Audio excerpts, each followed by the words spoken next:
Hello composers, Mike here. There is one feature inside Logic that I really love using. I call it the Mimic feature.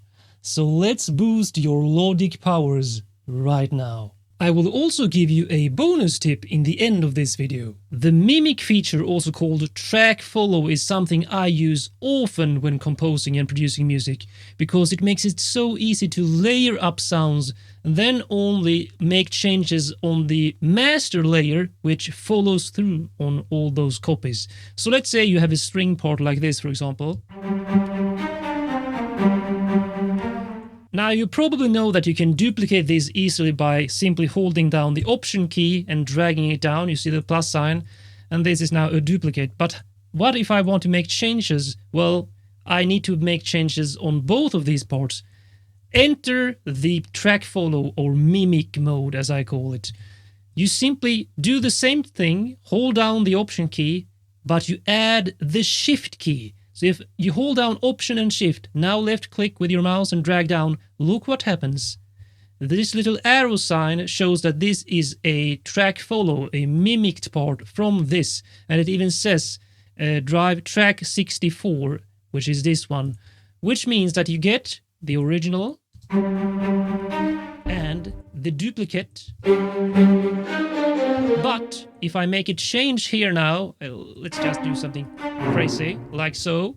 Now that will follow through to the duplicated part or the mimicked part,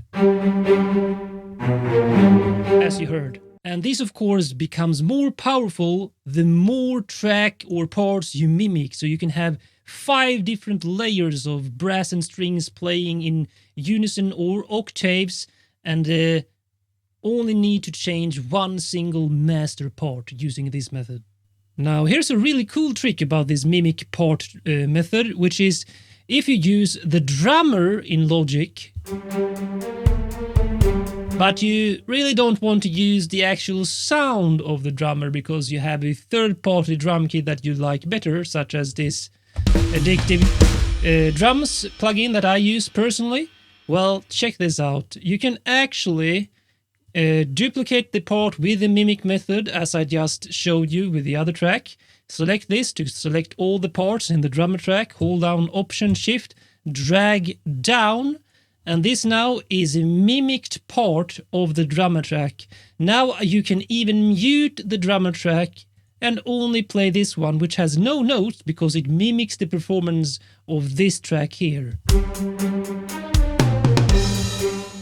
This means that you can use the drummer to control basically any drum kit. You can change this to, for example, a hip-hop beat type or EDM style drum kit if you want to, and the mimicked part will still follow the performance of the drummer. Now here's my bonus tip for you, which is my personal favorite way of using the mimic method, and it's kind of a secret actually, but I will share it with you anyway.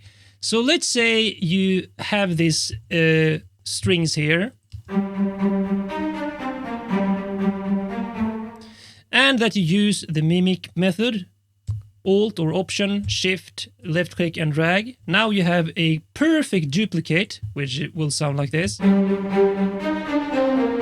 Right, so what you can do on this duplicated or mimicked part is to actually change the transpose to, let's say, an octave, which is 12 up, like so. Or perhaps 12 down, which is an octave below. I use that quite often, but sometimes I'm even using it for creating harmonies, and this is the special trick I want to show you. You actually throw on a transposer MIDI effect, like so, and then you choose the preset Can't Go Wrong, which means you will force the notes to be only within the scale you choose here, and I know this track is in G natural minor. So now you can actually change the transpose value to be something else than an octave. For example, I often use 3 notes down or a minor third down, and this will be in the key of the song. So you have created a harmony that will follow the original performance. You can still change this, and this track will follow. It sounds like this now.